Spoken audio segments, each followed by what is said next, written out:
Hi everyone and welcome to my channel.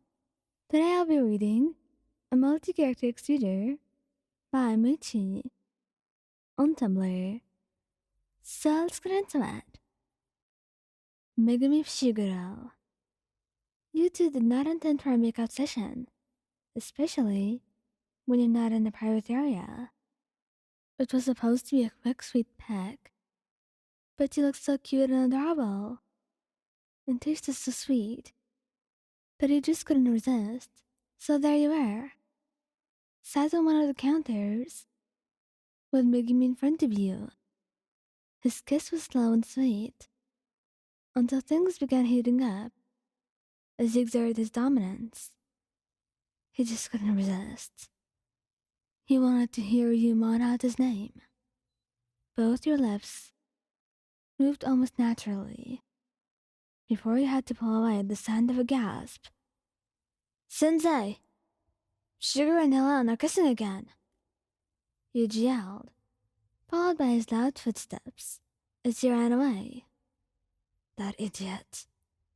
Shigeru mumbled, dropping his head to rest on your shoulder as he tries to catch his breath, swallowing the heat reddening towards his cheeks, while he awkwardly chuckled, thinking how you're gonna face Yuji again after being caught once again. After a while, Shigeru raises his head and gives your hair a quick ruffle and a temple kiss before walking off with his usual stoic expression to catch Yuji before he could spread word of his deeds. Gojo Satoru. Gojo was a man of surprises, maybe due to his quick impulses, doing whatever he wants to, whatever he feels he wants to do. He always responded quickly. You were no different with a quick temper. Whenever he felt like seeing you, he would fly across the world just to see you. If he feels like kissing you, he doesn't care where and when. He would just do it. It was one time we two happened to pass by each other in the hallway. Though his eyes were hidden, you knew he was looking at you. And without hesitation, like it was the most natural thing to do, he took hold of both your shoulders and leaned out to capture your lips. But knowing you wouldn't be able to stop, he ended up spending way too much time with him again. You quickly stopped him. Not today. I have a meeting with the principal. I'm gonna be late. But it fell into the fears. Don't care. That old man can wait. He grinned happily, laying down once again and placing his lips on yours. He quickly melted into them. He was quickly eating the kiss. But reality sank in as you briefly opened your eyes and saw Yuji frozen on the spot, probably just passing by. You placed your hands on Gojo's chest firmly, pushing him away just enough to separate your lips. Wait, Sato, but you were cut off as he chased your lips again, desperate, like he was deprived of your kisses for a long time.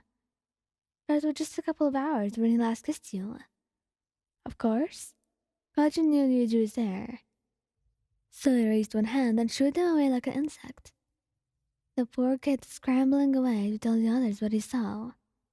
Knowing there's no stopping Gojo, he just surrendered and enjoyed the moment, letting him wash away all the worry and anxiety and stress. In the end, you were not able to attend the meeting with the principal, and Gojo was more than welcome to take the blame. Kento Nanami.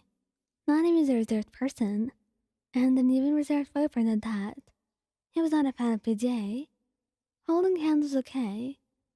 Clinging to his arms was alright, but nothing more. In private, intimacy was okay though. It was often you who would initiate things though. Later on, he would be the one to lead. But your favorite of all is when he let his guard down and let loose, completely indulging himself with your touching kisses. And today was one of those days. He straddled his lap on his office, mouth moving as the other. His kiss was harsh and demanding, yet sweet. You chuckled when you felt his hands trail over your thighs up down your shirt. Someone's needy today? You gasped, when he somehow left your lips to travel down your neck. And whose fault is that? He replies, before moving back to your lips, your hands messing with his hair, tugging on his locks every once in a while. You were so lost in cloud nine that you got startled when his door burst open. Nanami-san! Ino's cheerful voice cut through the tension in the air. It sounds solemn as you processed the sight in front of him. But instead of being embarrassed, a wide grin was replaced on his face. Get some! Nanami! But he was quickly interrupted by a blunt sword hitting the doorframe beside him. Excuse me for a minute. Nanami mumbled as he placed it down in the chair. And you watched his stalk towards Ino. The latter quickly sprinting out of the office. He heard banging and a short cry for help before it was cut off with a scream as he rolled your eyes with a giggle. Though you started it, you were not regretting it at all. Itadori Yuji. After a deserved day off from exercising curses, you two had planned to chill in front of the TV for the whole day. But those plans were quickly gone and interrupted as things began to escalate. From innocent cuddles and occasional tiny pecks, you ended up with a heavy make-out session. Despite claiming he was tired, Yuji was still energetic, to the point where you have to gently push him away for air, earning a little wine from him. Somehow, you ended up straddling him with your lips connected to his, hands lightly tugging in his hair, and only furthering his groans. While his hands settled on your waist, his mouth crashed into yours again, before it was gone. At the sound of the door opening, both your heads snapping towards the intrusion, you straightened yourself quickly, cheeks reddening at the sight of Fushiguro in the doorway, with a disgusted look on his face. Yuji, on the other hand, cheekily smiled at his friend, a slight tint of red adorning his cheeks. He quickly scrambled out of Yuji's lap, mumbling a small sorry as he settled on the couch, wishing the ground would just randomly swallow you up.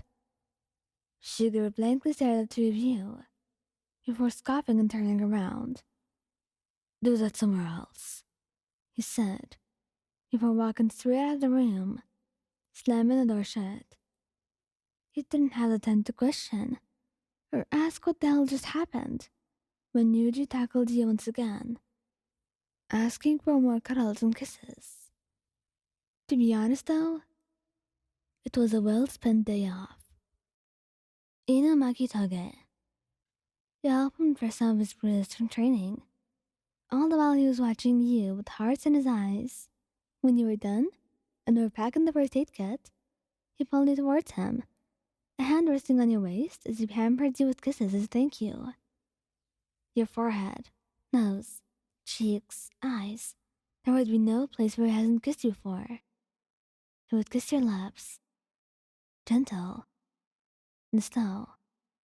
Since he could not really express himself, he would pour all his love to you with his kisses. Though the moment was cut short at the sound of a whistle from behind you. The sound coming from Maki, followed by a loud chuckle from Panda. Whoa, looks can really be deceiving, he mutters, and Toge pulls away as he lazily looks up from his shoulder, his eyes glaring, asking for them to leave. And a few seconds of awkward silence between you four. All of you weirdly chill about the situation, for the record. It was perfectly normal for couples. Don't forget to use protection. Maki calmly comments as she and Panda leave, the comment somehow making you and Toge more embarrassed than being caught. He gave you a look, saying sorry as you chuckle, and ruffle his wet locks, and with the mood completely being gone, you pick up the first aid kit and offer your hands to him. Next time, let's try and do it somewhere more private. The words next time had his head immediately nodding as he took your hand and probably went somewhere more private. Thank you guys for listening. Don't forget to like, subscribe, and comment. I hope you enjoyed listening to this as much as I did making it. Anyway, goodbye.